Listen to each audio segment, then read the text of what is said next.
Hello. We're going to continue with our study of Haggai. And so we are going to look at Haggai chapter 2, verses 10 through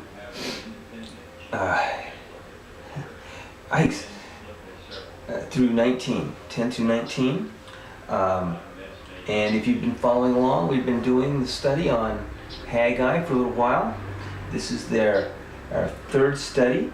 And so we're going to do a quick review of how we got to where we are. I need to understand where we are in this study.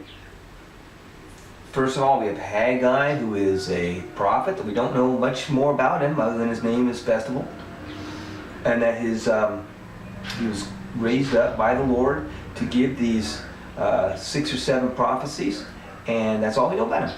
And so he was the mouthpiece for God. He spoke for God, and that's why we should be interested, because he's telling us something God said, and his children should be interested in what he says. And so through this, we're able to learn a little bit more about who our God is and how he interacts with his people.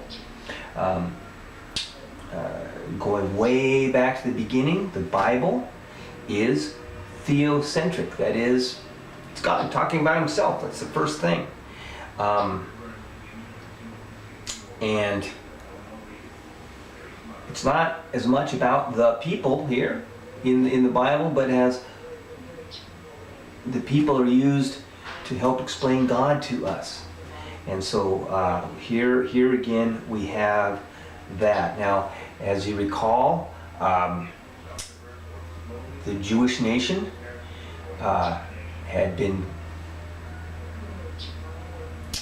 came out of Egypt through the desert. God gave them a tabernacle.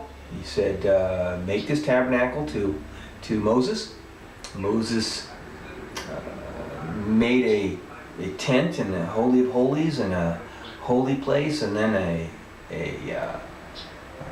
fence. And this was all in the center of the camp, all through their travels through the desert. And along the way, they made the Ark of the Covenant, which had the tablet of the laws, we had Aaron's rod, we had a jar of manna. This was, and in the Holy of Holies and in the Ark of the Covenant is where God dwelt, God among us. The presence of the Lord was there. And all of the people of Israel, if you ask them, how do you know God is with you? They could say, well, we have the pillar of fire and smoke, but besides that we have the tabernacle, God with us, and God's presence is there in the tabernacle, in the Ark of the Covenant. We have God's presence with us. It was in the center of their whole encampment. And so all through the desert, God took care of them. He's in the tabernacle. They come into the land with Joshua, and the ark goes out ahead of them, and the Lord gives all of their enemies into their hands, and raises up a king, and then finally raises up David. And through all this time, they have the ark of the Lord, and they have him in this tabernacle of cloth.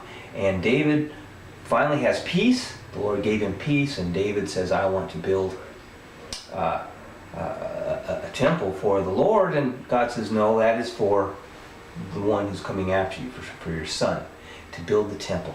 And so Solomon comes along and he builds a temple of stone and wood and inlaid gold and silver. It's elaborate and beautiful, and tremendous treasure went into it. It's a huge, gigantic, beautiful edifice. One of the 8 wonders of the world. It was awesome. And for hundreds of years, Israel could say, the Lord is with us. His presence is with us in the tabernacle, in the temple, which was a temple of stone and all that stuff. And they could look at it there on the top of Mount Jerusalem, Mount Zion, actually, and on the Temple Mount, and there it was. And you could see it from everywhere in the city. But you then had a divided kingdom, and finally God sent the Babylonians to destroy Israel and to send them all into exile. And when they were in exile, the Babylonians had destroyed the temple. You ask Israelite, is God with you? And he'd say, I don't know. And so then after 70 years of exile, a remnant comes back, and we have Haggai among that group, and you have Zerubbabel, part of that group. He is the civil leader, the governor, because you can't have a king. That's King Darius of Persia. So they're under a foreign king. You have Zerubbabel, who is the civil leader. You have Joshua, who is the high priest at the time. And you have the remnant that is with them. About 50,000 came out. It's presumably larger now because the Jewish race is growing. And they begin building the temple, and they make they lay the foundation, and King Cyrus, who released them out of Persia, dies. Artaxerxes comes into power, and he says, no, you stop doing that. He sent troops to stop them at the point of a sword. And so for 14 years, it was not worked on. And then, after, get my dates all messed up. Then Artaxerxes dies, and King Cyrus raises up over the Persian Empire. I'm sorry, King Darius raises up over the Persian Empire, and he says, yes, go build again, and gave them permission. And for 2 years they didn't do anything, they just let it lay there. And so you had Haggai was raised up as a prophet for his people, and he spoke to them and says, hey, you have your own houses, but you're not building my house. And so he stirs up their spirit, and they begin building the temple again. And he says that I am with you, declares the Lord. And so this is good. And so, let me see. Then he says that what you think is kind of small, I mean, you saw the other temple, this one, it's small in your own eyes, right? But I tell you that I am going to glorify it. It's going to have greater glory than Solomon's temple, because I am going to glorify it, and I am with you, and my spirit remains among you. And so he tells them these things, and this is great. And so they're encouraged. It's going to be a great temple, even though it's going to be small. And so, and they move on. And so now, here's what it says in Haggai chapter 2, verse 10. On the 24th day of the 9th month of the 2nd year of Darius, the word of the Lord came to the prophet Haggai.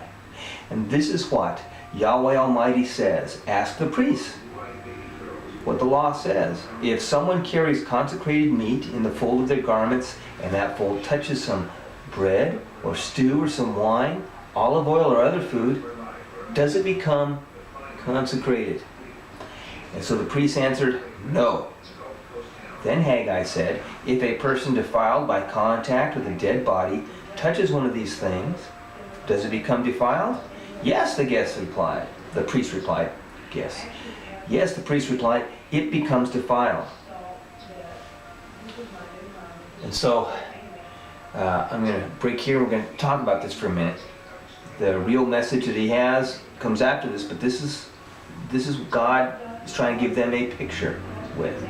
And so it comes on the 24th day of the 9th month. And so we know, because of the precise dating here, because we're able to compare it with that of the Persian Empire, because they're using the Persian calendar when they say this, that this happened on December 18th, 520 BC. All right, so here it is, near what we would call Christmas time, but they don't have a Christmas celebration. And so the previous prophecy from Haggai had come on October 17th, that same year, and so it's a couple months on. And so during this time between the last one and this one, they have continued their planning. I'm sure they've drawn up plans for the structure. They've drawn up plans for all the ornate insides of it. They've gathered materials to do so. They have sent people off to Lebanon to begin cutting wood for the cedar. They have, their plans are more and more detailed and intricate at this time. They've been concentrating on this, and some of the work has probably started. They've started cutting and laying some of the stones that will form some of the walls and things like this. They've begun casting some of the bronze that they will need for the hinges on the doors and this sort of thing. Artisans are gathered together, and they're beginning to work on the things like what goes into the temple. And so we are going to stop this recording at this point, and I'm going to come back and we're going to look at, now that people are actually beginning to work on the temple, what it is that God tells them, and what this discussion of consecrated meat and people who have dead bodies touching one another. We're going to look at that closely, see what that means to the hearers of the word, and then we'll go on and see what the Lord is saying through Haggai to his people and to us. All right?